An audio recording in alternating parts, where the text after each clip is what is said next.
After the Harkin debacle, the friends of Bush's dad got him a seat on another board of a company owned by the Carlyle Group. We wanted to look at which companies actually gained from September 11th. Turned up this company, Carlyle Group. The Carlyle Group is a multinational conglomerate that invests in heavily government-regulated industries like telecommunications, healthcare, and particularly defense. Both George W. Bush and George H.W. Bush worked for the Carlyle Group, the same company that counted the bin Laden family among its investors. Carlyle Group was holding its annual investor conference on the morning of September 11th in the Ritz-Carlton Hotel in Washington, D.C. At that meeting were all of the Carlyle regulars. James Baker, likely John Major, definitely George H.W. Bush, though he left the morning of September 11th. Shafiq bin Laden, who is Osama bin Laden's half-brother, and was in town to look after his family's investments in the Carlyle Group. All of them together in one room watching as the planes hit the towers, and that in fact the bin Laden family was invested in one of their defense funds, which ironically meant that as the United States started increasing its defense spending, the bin Laden family stood to gain from those investments through the Carlyle Group. Our Commander-in-Chief, President George W. Bush. With all the weapons companies it owned, the Carlyle Group was, in essence, the 11th largest defense contractor in the United States. Thanks a lot. It owned United Defense, makers of the Bradley Armored Fighting Vehicle. September 11th guaranteed that United Defense was going to have a very good year. Just 6 weeks after 9/11, Carlyle filed to take United Defense public, and in December made a one-day profit of $237 million. But sadly, with so much attention focused on the bin Laden family being important Carlyle investors, the bin Ladens eventually had to withdraw.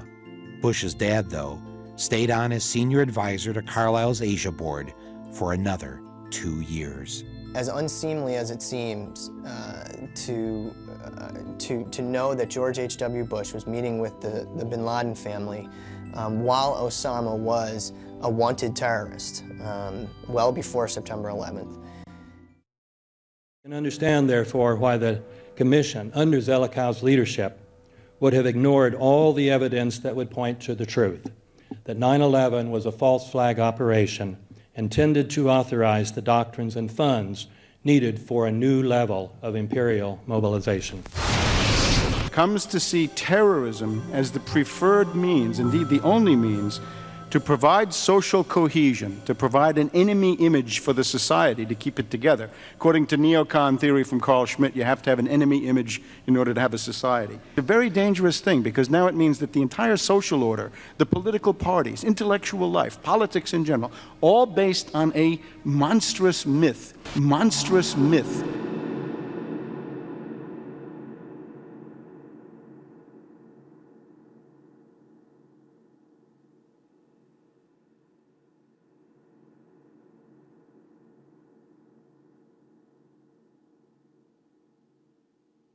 Look, the CIA has done in this country, what they've done to us is unbelievable. Look at the terrorist acts that have occurred. The CIA behind most, if not all of them. We had the Marine Barracks. We had our embassy in Kenya. We had Pan Am 103. We had the USS Cole. We had Oklahoma City. We had the World Trade Center in 1993.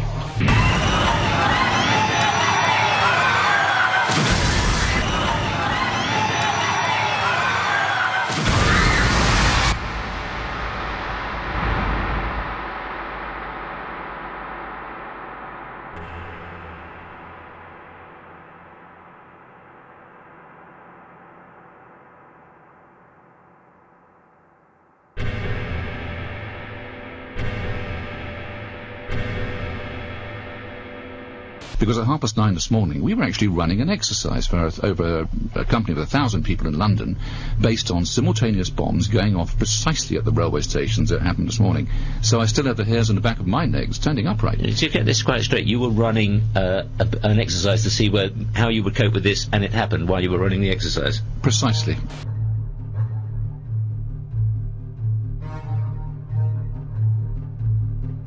supposed to believe is some kind of coincidence, there was also an anti-terrorist drill going on 7/7. And again, just like 9/11, they were talking about attacks on the same targets, the same kind of tube stations, and exactly the same time as the actual attack happened, providing some kind of cover for what must be operations orchestrated in some way by the state. 1775, the American Revolutionary War began as the American colonies sought to detach from England and its oppressive monarchy. Though many reasons are cited for the revolution, one in particular sticks out as the prime cause: that King George III of England outlawed the interest-free, independent currency the colonies were producing and using for themselves, in turn forcing them to borrow money from the Central Bank of England at interest, immediately putting the colonies into debt. And as Benjamin Franklin later wrote, the refusal of King George III to allow the colonies to operate an honest money system which freed the ordinary man from the clutches of the money manipulators was probably the prime cause of the revolution. In 1783, America won its independence from England. However, its battle against the central bank concept and the corrupt, greed-filled men associated with it had just begun. So what is a central bank? A central bank is an institution that produces the currency of an entire nation. Based on historical precedent, two specific powers are inherent in central banking practice: the control of interest rates and the control of the money supply, or inflation. The central bank does not simply supply a government's economy with money, it loans it to them at interest. Then, through the use of increasing and decreasing the supply of money, the central bank regulates the value of the currency being issued. It is critical to understand that the entire structure of this system can only produce one thing in the long run: debt. It doesn't take a lot of ingenuity to figure this scam out. For every single dollar produced by the central bank is loaned at interest. That means every single dollar produced is actually the dollar plus a certain percent of debt based on that dollar. And since the central bank has the monopoly over the production of the currency for the entire country, and they loan each dollar out with immediate debt attached to it, where does the money to pay for the debt come from? It can only come from the central bank again, which means the central bank has to perpetually increase its money supply to temporarily cover the outstanding debt created, which in turn, since that new money is loaned out at interest as well, creates even more debt. The end result of this system without fail is slavery, for it is impossible for the government and thus the public to ever come out of the self-generating debt. The founding fathers of this country were well aware of this.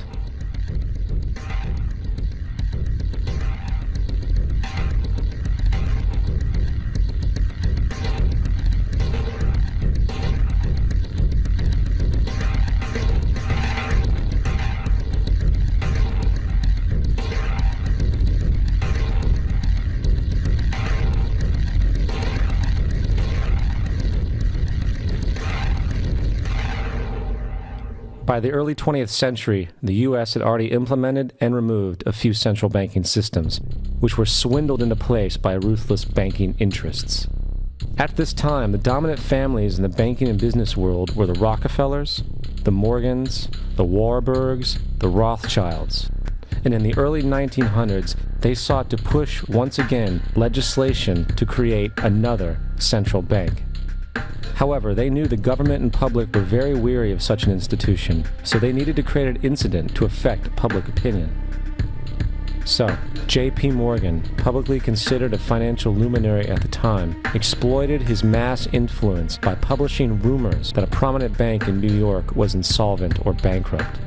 Morgan knew this would cause mass hysteria, which would affect other banks as well. And it did.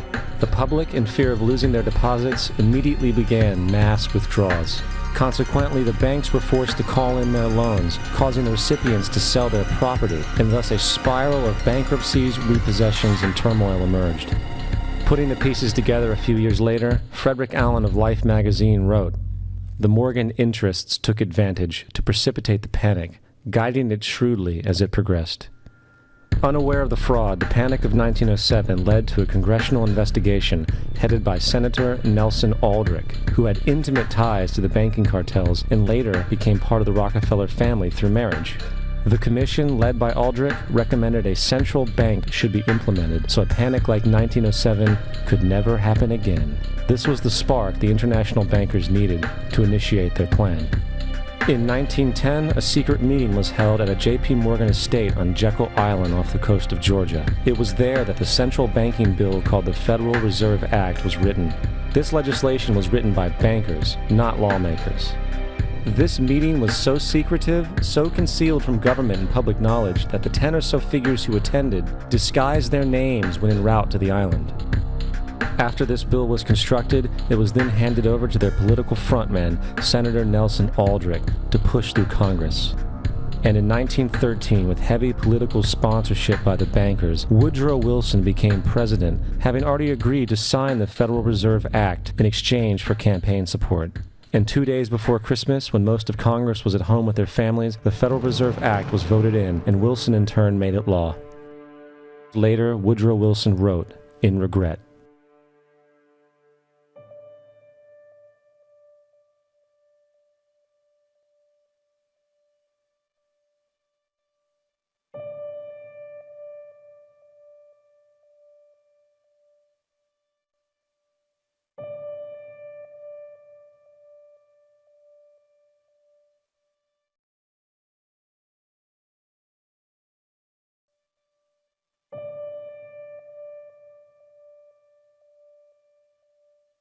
Congressman Louis McFadden also expressed the truth after the passage of the bill. A world banking system was being set up here, a superstate controlled by international bankers, acting together to enslave the world for their own pleasure. The Fed has usurped the government. Now, the public was told that the Federal Reserve System was an economic stabilizer, and inflation and economic crises were a thing of the past. Well, as history has shown, nothing is further from the truth. The fact is, the international bankers now had a streamlined machine to expand their personal ambitions. For example, from 1914 to 1919, the Fed increased the money supply by nearly 100%, resulting in extensive loans to small banks and the public. Then, in 1920, the Fed called in mass percentages of the outstanding money supply, thus resulting in the supporting banks having to call in huge numbers of loans, and just like 1907, bank runs, bankruptcy, and collapse occurred. Over 5,400 competitive banks outside of the Federal Reserve System collapsed, further consolidating the monopoly of the small group of international bankers. Privy to this crime, Congressman Lindbergh stepped up and said in 1921, "Under the Federal Reserve Act, panics are scientifically created. The present panic is the first scientifically created one, worked out as we figure a mathematical equation." However, the Panic of 1920 was just a warm-up. From 1921 to 1929, the Fed again increased the money supply, resulting once again in extensive loans to the public and banks. There was also a fairly new type of loan called a margin loan in the stock market. Very simply, the margin loan allowed an investor to put down only 10% of a stock's price, with the other 90% being loaned through the broker. In other words, a person could own $1,000 worth of stock with only $100 down. This method was very popular in the roaring 1920s, as everyone seemed to be making money in the market. However, there was a catch to this loan. It could be called in at any time and had to be paid within 24 hours. This is termed a margin call, and the typical result of a margin call is the selling of the stock purchased with the loan. So, a few months before October in 1929, J.D. Rockefeller, Bernard Baruch, and other insiders quietly exited the market, and on October 24, 1929, the New York financiers who furnished the margin loans started calling them in masse. This sparked an instantaneous, massive sell-off in the market, for everyone had to cover the margin loans. It then triggered mass bank runs for the same reason, in turn collapsing over 16,000 banks, enabling the conspiring international bankers to not only buy up rival banks at a discount, but to also buy up whole corporations at pennies on the dollar. It was the greatest robbery in American history. But that didn't stop there. Rather than expanding the money supply in order to recover from this economic collapse, the Fed actually contracted it, fueling one of the largest depressions in history. Once again outraged, Congressman Louis McFadden, a longtime opponent of the banking cartels, began bringing impeachment proceedings against the Federal Reserve Board, saying of the crash and depression, "It was a carefully contrived occurrence. International bankers sought to bring about a condition of despair